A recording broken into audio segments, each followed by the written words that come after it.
Archive 01. Nom de code le martyr des Galgos.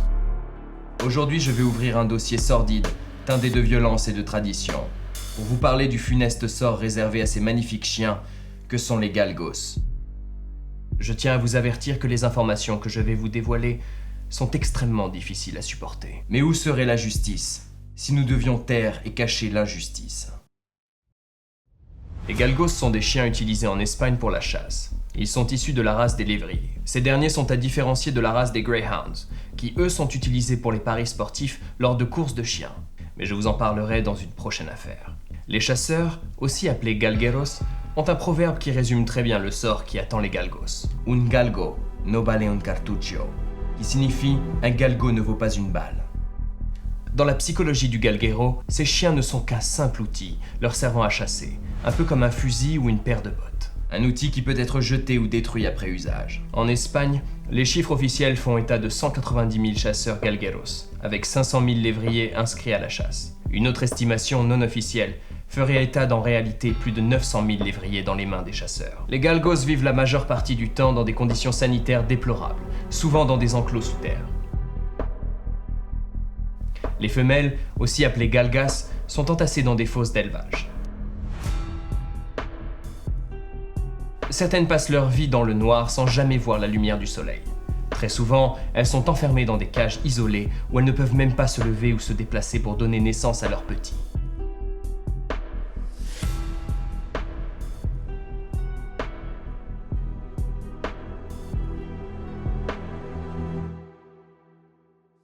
La vie d'un bébé galgo commence par la sélection du galguero.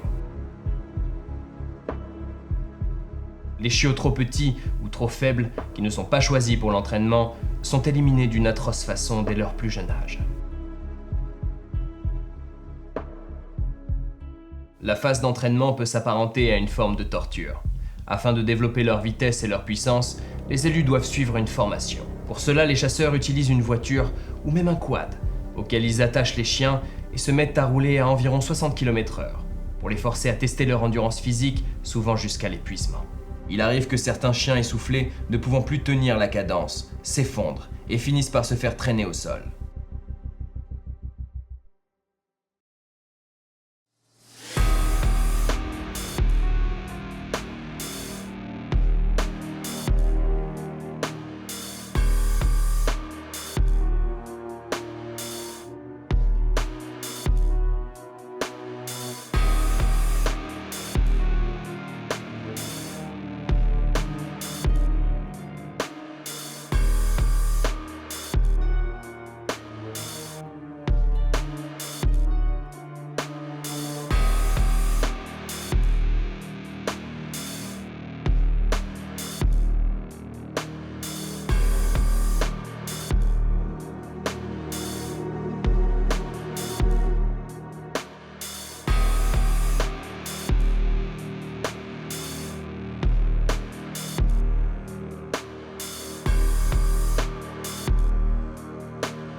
Puis arrive enfin le grand moment pour les galgueros, la carrera en campo. Ce sont des courses aux lapins pour lesquelles les paris peuvent atteindre de très grosses sommes. Cette forme de chasse est interdite dans la plupart des pays européens. Elle est toute particulière car elle se pratique sans fusil. Les chiens poussés par leur instinct et la faim vont se donner à leur maximum, au grand plaisir des galgueros accros à ces courses. Les championnats les plus prestigieux sont retransmis à la télévision sur des chaînes locales. Les règles sont extrêmement codifiées. Sur le terrain, le traiero tient deux galgos grâce à une sorte de double laisse dont le mécanisme permet de lâcher simultanément les deux lévriers. Les nombreux juges, en général à cheval, s'alignent en rang derrière le traiero pour former la mano. Ensemble, ils avancent méthodiquement pour débusquer le lièvre. La manche dure de quelques secondes à quelques minutes et finit lorsque l'animal est attrapé ou s'il réussit à s'enfuir.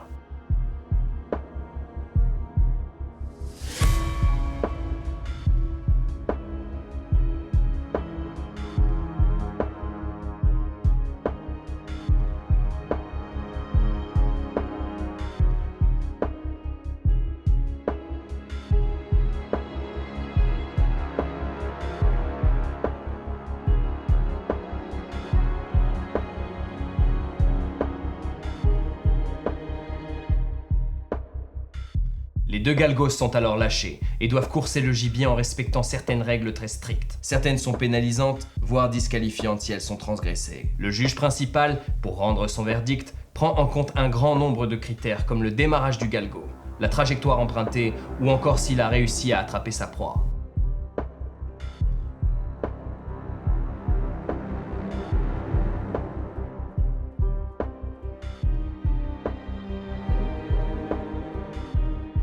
Le vainqueur est alors sélectionné pour la manche suivante, et ainsi de suite. Pour gagner, les galgos doivent non seulement attraper l'animal terrorisé, mais aussi suivre exactement les mêmes trajectoires et chemins empruntés par le lièvre. Si le chien coupe en diagonale pour gagner du terrain, alors pour les chasseurs, la grâce est perdue. Il est immédiatement considéré comme un sale galgo et doit être puni comme les perdants. La tradition prend aussi en compte l'honneur du chasseur. Un chien ayant perdu ou ayant obtenu une victoire dite sale couvre de honte le galguero qui doit laver cet affront par le sang. Ce chien qui pensait bien faire en faisant preuve de stratégie va payer comme ses frères perdants. Chaque année, vers mi-février, la fin de la saison de chasse s'achève et le sort des galgos est scellé, la mort ou l'abandon.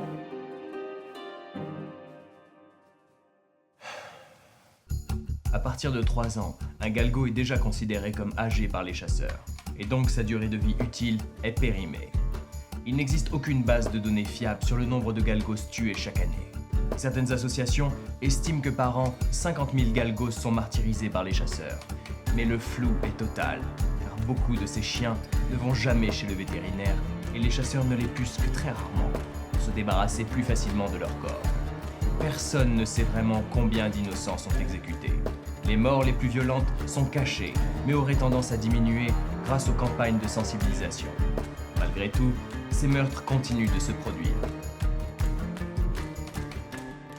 Comme je vous l'ai déjà mentionné, pour le chasseur, le galgo représente son honneur. Et plus il s'est senti déshonoré, plus il va torturer le chien pour laver sa honte par le sang. Pour cela, les galgueros ont développé et codifié toute une panoplie de techniques de mise à mort. La mort du pianiste, comme ils l'appellent, fut traditionnellement la méthode la plus utilisée, car elle permet de faire durer très longtemps le supplice. Le galgo est pendu avec une corde à une branche basse. Ses pattes arrière touchent le sol, mais pas ses pattes avant, ce qui provoque une agonie longue et terrible. Cette technique tient son nom du fait que les mouvements des pattes pour essayer de se libérer imitent les mouvements des mains d'un pianiste.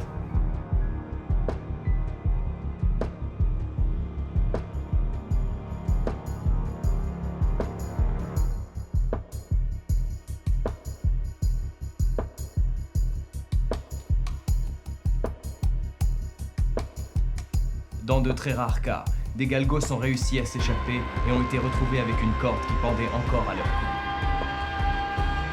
La seconde méthode, appelée la festi, implique de jeter de l'acide dans leurs yeux pour les rendre aveugles, puis d'asperger le chien d'essence et d'y mettre le feu.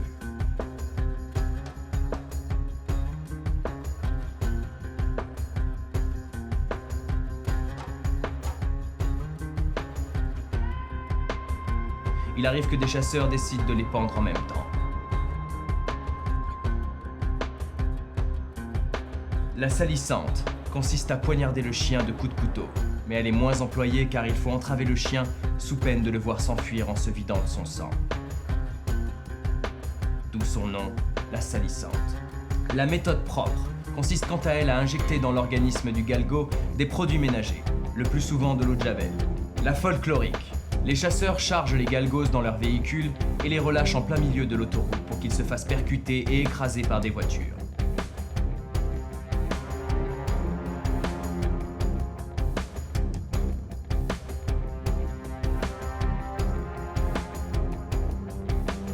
La sportive se pratique elle aussi avec une voiture. Elle est dérivée de leur méthode d'entraînement à la course. Le chasseur oblige le chien à courir jusqu'à l'épuisement. Puis le galgo qui est attaché à la voiture finit par s'effondrer. Il est alors traîné jusqu'à ce que son corps soit complètement déchiqueté par la route. La discrète consiste à jeter l'animal au fond d'un puits ou d'une crevasse à l'abri des regards.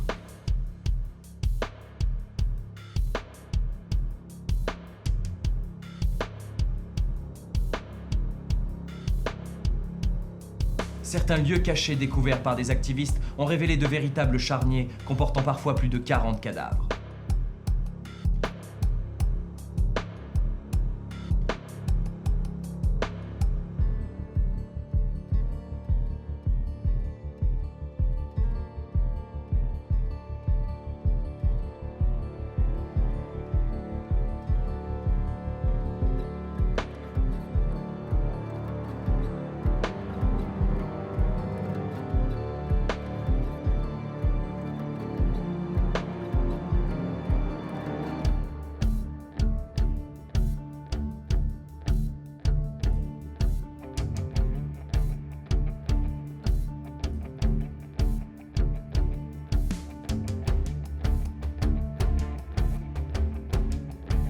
je n'ai pas réussi à trouver le nom de la prochaine méthode qui fut couramment utilisée, et je serais tenté de l'appeler la déloyale.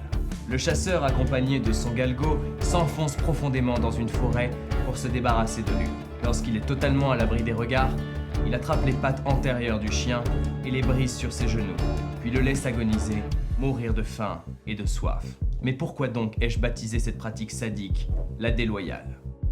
J'ai découvert pourquoi les chasseurs leur brisent très précisément 2 pattes et pas une seule. Car avec une seule patte brisée, certains galgos chercheront quand même à retrouver leur bourreau. Leur fidélité et leur loyauté sont sans limite. D'autres méthodes de mise à mort ont été répertoriées. On fait état de galgos affamés,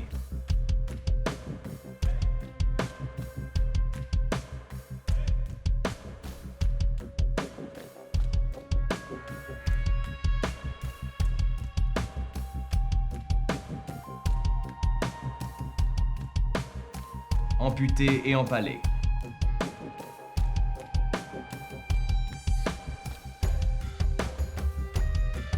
Mais aussi égorgés puis vendus comme appât de pêche. Brûlés dans des barbecues. Utilisés comme cible vivante pour le tir. Comme proie pour des combats de chiens type pitbull. Ou encore noyés avec une pierre attachée autour du cou. A l'inverse, un chien qui a bien chassé au cours de sa carrière sera pendu haut en signe de respect de la part du chasseur. À mon humble avis, je ne pense pas qu'il soit possible de tuer avec respect quelqu'un qui ne voulait pas mourir. Depuis plusieurs années, les associations de protection des galgos font un travail exceptionnel de sensibilisation et ont permis de faire connaître le sort tragique réservé à ces magnifiques animaux. Mais depuis que les massacres ont été dénoncés, beaucoup de chasseurs préfèrent abandonner les galgos plutôt que de les tuer dès qu'ils ont cessé de leur être utiles.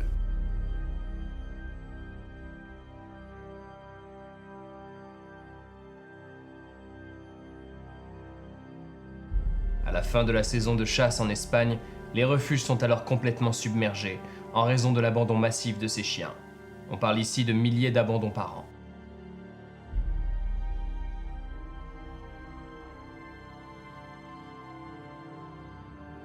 La difficulté pour les associations ne s'arrête pas là, car les galgos ayant été battus, élevés dans des conditions sanitaires catastrophiques et passant la plus grande partie de leur vie dans des enclos sous terre, finissent par souffrir de conséquences physiques et psychologiques qui entravent leur sauvetage et leur future adoption.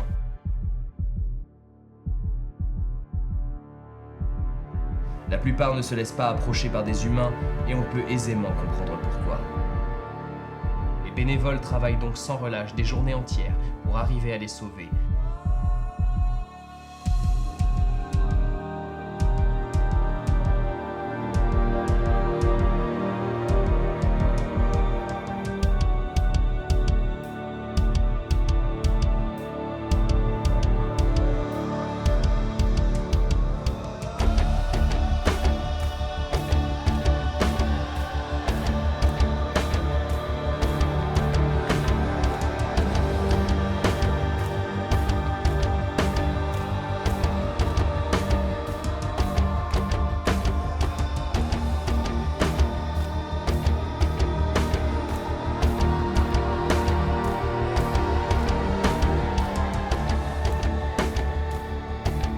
Souvent, les galgos ont besoin d'une période d'adaptation thérapeutique pour arriver à faire de nouveau confiance aux humains.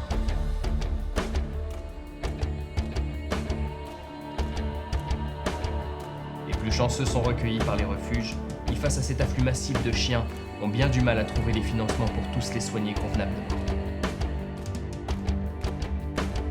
Les autres finiront agonisant dans un coin, récupérés par la garde civile qui les déposera dans des pereiras. Beaucoup de pereiras sont des fourrières insalubres, sans aucun soin. Ils finiront alors leur jour dans d'horribles souffrances, sans aucune chance d'être proposés à l'adoption, parfois avec des membres brisés.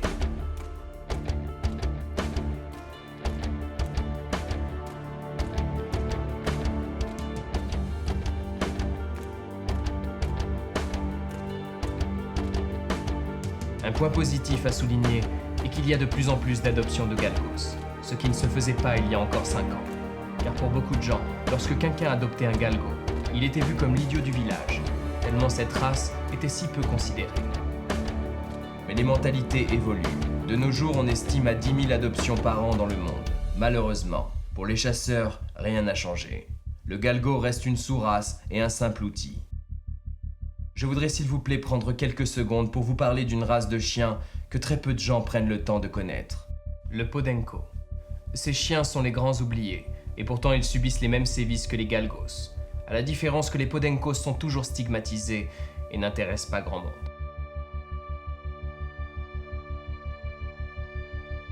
Il arrive que des Podencos sauvés restent plus d'1 an sans qu'aucune demande d'adoption ne soit faite.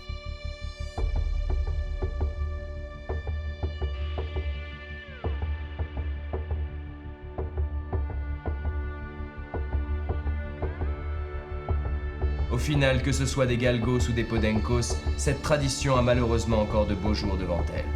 Car les galgueros et les associations de chasse, en plus de leur soutien politique, sont fiers d'enrôler des enfants dans leurs pratiques.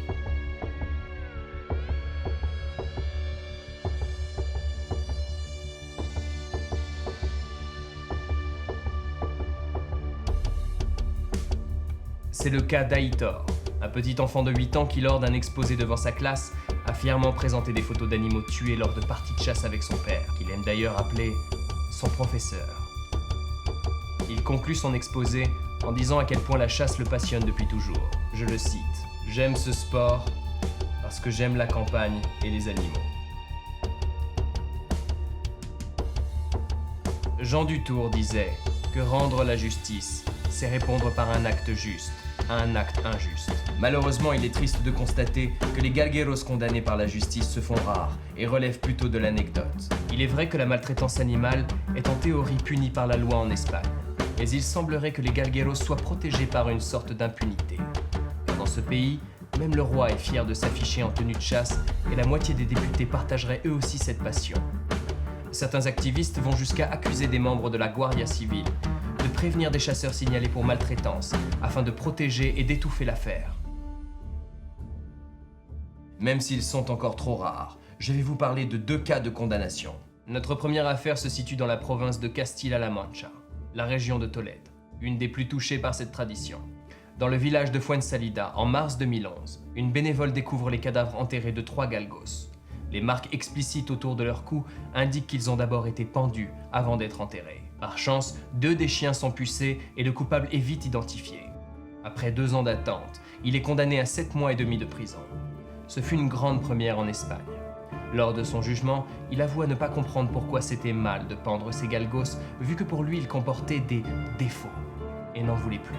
Il se justifia en prétextant que cette tradition lui avait été transmise par son grand-père, qu'il avait fait toute sa vie.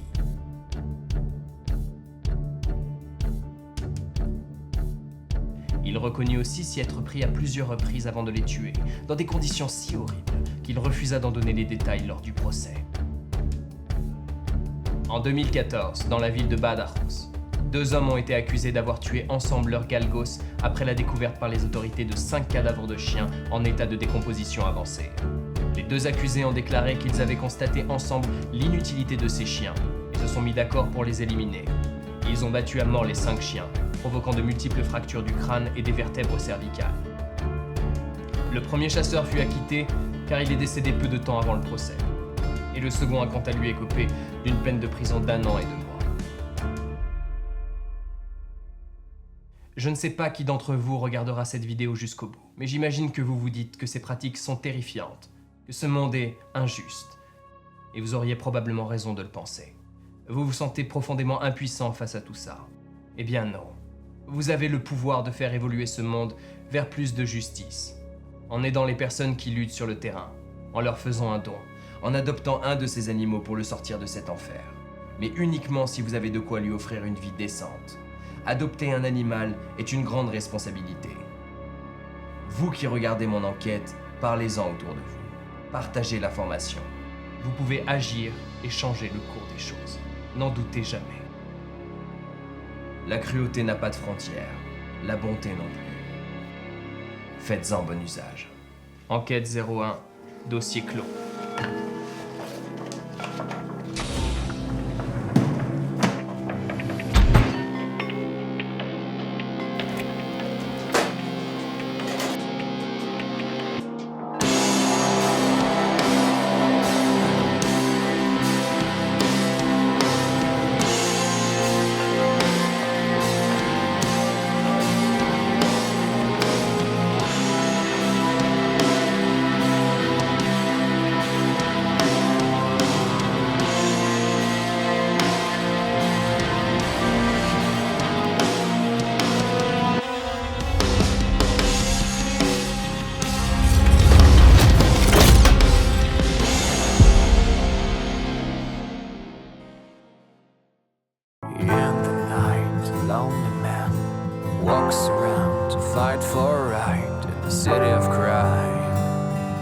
Town. Beyond the pain, beyond the dark, the fight against corrupted guys in the city of crime, Creepy Town. He works alone, fighting the unknown. The sun will rise again. He works alone, fighting the unknown. The sun will rise again on Creepy Town.